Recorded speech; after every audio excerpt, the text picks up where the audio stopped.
ప్రభునామానికి మహిమ కలుగును గాక. మీ అందరికీ నా హృదయపూర్వక వందనాలండి. బాగున్నారు కదా మీ అందరూ? ప్రతిరోజు ప్రార్థన చేస్తూ వాక్యం ధ్యానిస్తూ దేవునితో సత్య సంబంధం కలిగి ఉన్నారా? మనం ప్రభువుతో ఉంటే మనతో అన్నీ ఉంటాయి, అన్నీ మన దగ్గరికే వస్తాయి. మనం లోకంతో ఉంటే ప్రభు ఆశీర్వాదం మనం కోల్పోతాం. కాబట్టి ఎల్లప్పుడూ ప్రభుతో ఉండడానికి, ప్రభు సన్నిధిలో గడపడానికి మీరు ఇష్టం కలిగి ఉండండి. మీకు కావాల్సినవన్నీ అవే మీ దగ్గరికి ప్రభు నడిపిస్తాయి. చూడండి, చాలా విషయాల్లో మనం దేవుని సన్నిధి కావచ్చు, ఎక్కడికైనా వెళ్ళేటప్పుడు కావచ్చు, చాలా చక్కగా రెడీ అవుతాం కదా. ఫేస్కి ఏం క్రీమ్ కావాలనో, నీ ఒంటికి ఏ డ్రెస్ కావాలనో అన్నీ మ్యాచింగ్ వేసుకుంటాం, చక్కగా రెడీ అవుతాం. కానీ ప్రభు నీ డ్రెస్ చూడడు, నీ మేకప్ చూడడు. కానీ అలా అని రెడీ అవ్వద్దని కాదు, కానీ మనం ఒంటి మీద కావాల్సినవన్నీ జాగ్రత్తగా చూసుకుంటాం. కానీ ప్రభు నీ హృదయాన్ని చూసుకుంటాం. నీ గుణం మారాలి, నీ మనసు మార్చబడాలి. నీ ఫేస్ కాదు కానీ, డ్రెస్సింగ్ కాదు కానీ, దేవుని సందికి వెళ్ళే స్త్రీగా పురుషుడిగా నువ్వు ఎలా వెళ్ళినా కాదు కానీ, నీ హృదయంలో ఎంత మంచి గుణాలు నువ్వు అలవర్చుకున్నావు, ఎలాంటి మరి దేవుణ్ణి నమ్మిన తర్వాత, ఆయన ఆశ్రయించిన తర్వాత ఏం చేంజ్ అయ్యావో నీ హృదయాన్ని లక్ష్య పెట్టేదేవు. పైకి చాలా అందం కనిపించినా కొంతమందికి హృదయం మార్చబడుతుంది. ఇంకొక మాట చూపిస్తాను, చదవగలిగితే వాక్యం చదవండి. సామెతల గ్రంథం 31వ అధ్యాయం 30వ వచనం. అందం మోసకరము, సౌందర్యం వ్యర్థము, యెహోవా యందు భయభక్తులు కలిగిన స్త్రీ కొనియాడబడదు. దేవునికి కలుగునుగా. యెహోవా యందు, దేవుని యందు, ప్రభువైన యేసుక్రీస్తు యందు నువ్వు నమ్మిక కలిగి భయభక్తులు కలిగి ఉన్నప్పుడు, నీ హృదయాన్ని మార్చుకున్నప్పుడు ముందున్న పాత లక్షణాలు ఏమీ నీలో కనిపించకూడదు. చూడండి, మనం ఎంత చక్కగా రెడీ అవుతాం.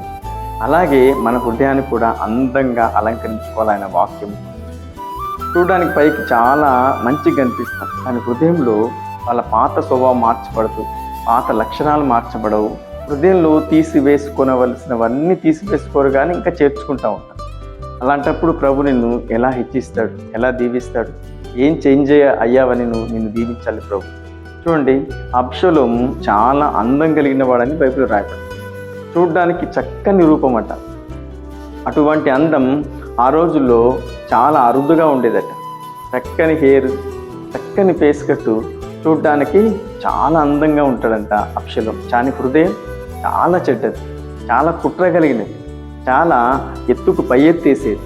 ఇలాంటి స్వభావాన్ని ప్రభు అంగీకరిస్తాడండి?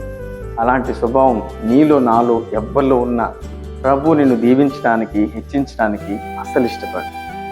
8 మంది మరి కుమారులలో దావీదును ఒక్కడినే ప్రభు ఎంచుకున్నాడు, సమూయేలు చేత అభిషేకించాడు. ఎందుకంటే దావీదు హృదయం నచ్చింది. తనలో ఏ కుట్ర లేదు, ఏ కల్మషం లేదు, ఏ కపటం లేదు, ఏ దురాలోచన లేదు. కాబట్టి పిలిచి ఆశీర్వదించాడు, పిలిచి అభిషేకించాడు, పిలిచి రాజుగా చేశాడు. ప్రభు నిన్ను పిలిచి దీవించాలంటే దేవుని సందికి వెళ్తున్నా నీవు ఏం కనిపించాలి? నీలో మంచి మంచి మేకప్సా, మంచి మంచి డ్రెస్సింగా? మంచిగా ఉండండి, కానీ హృదయం కూడా ఆయనకు నచ్చాలి. ఆయనకు ఏ హృదయం అయితే నచ్చుతుందో వారిని పిలిచి దీవిస్తాడు, హెచ్చిస్తాడు, కనపరుస్తాడు. ఈ ప్రకారంగా మంచి తీర్మానం తీసుకోండి. ప్రభు నిన్ను, నీ కుటుంబాన్ని దీవించునుగా. ఆమె కళ్ళు మూసుకొని ప్రార్థనలు ఏకీవించండి. మీ అందరి కోసం ఒక చిన్న ప్రార్థన. మహాపరిశుద్ధుడా, మహోన్నతుడా, నీకు స్తోత్రం. అందం వ్యర్థమంటున్నావు, సౌందర్యం వ్యర్థమంటున్నావు, ఇవేవీనైనా నీకు నచ్చేవి కావు. హృదయము మంచి గుణలక్షణాలు కలిగిన వారు నీకు కావాలి. నిన్ను ప్రేమించే మనసు, సమాధానం కలిగిన మనసు, మేలు చేసే మనసు, అందరినీ ఆదరించే మనసు, ధైర్యపరిచే మనసు, ఈ మనసుగా ఇటువంటి మనసు ప్రతి బిడ్డలకు దయచేయము. ప్రతి బిడ్డలకు ఈరోజు అంతే తోడై ఉండము. యేసునామములో ప్రార్థిస్తున్నాం పరమ తండ్రి, ఆమేన్. ఈ వాక్యం ద్వారా నువ్వు బలపరచబడితే, ధైర్యం పొందుకుంటే అందరికీ షేర్ చేయండి. తప్పకుండా నిన్ను, నీ కుటుంబాన్ని ప్రభు దీవించునుగా. ఆమేన్.